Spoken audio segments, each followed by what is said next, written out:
Question number 7, Chris Bishop. Thank you very much, Mr Speaker. Question to the Minister of Civil Defence. How has the 14 November Kaikōura earthquake affected the probability of future earthquakes in New Zealand? The Honourable Gerry Brownlee. Mr Speaker, GNS issued an update about recent observations that were published about a week ago.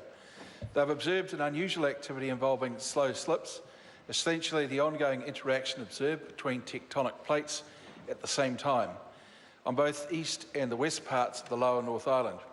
The heightened activity increases the uncertainty about the likelihood and size of future earthquakes.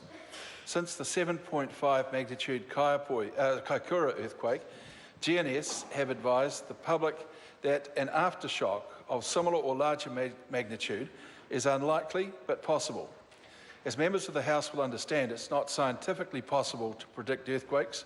However, this ongoing seismic activity is a reminder to us all that we live in a seismically active country and we should always be prepared for a major earthquake. Supplementary, Mr Speaker. Supplementary question, Chris Bishop. Thank you, Mr Speaker. This is a cracker. What steps can New Zealanders take to be better prepared for a disaster? The Honourable Gerry Brownlee. Mr Speaker, it is a good question and it's not a laughing matter in these circumstances. The Kaikōura earthquakes have prompted important conversations about being well prepared for earthquakes and tsunami. Mr Speaker, I encourage New Zealanders to go to the happens.nz website to get information on how to get ready and get through potential disaster. You can always make a plan online in just a few minutes if you wish.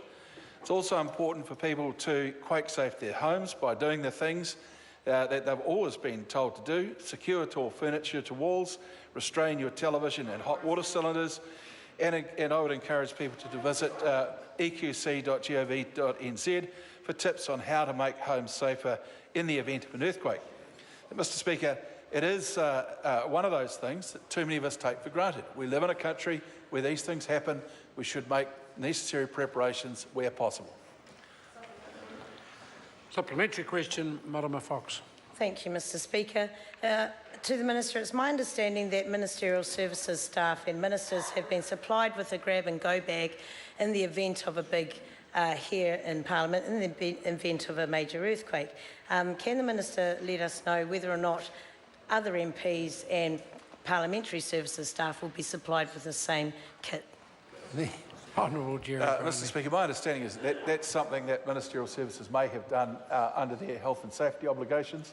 I'm sure that the Speaker, who has a similar obligation on behalf of members of Parliament, will have heard the question and have his people making appropriate considerations. I thank the Minister. Question number 8.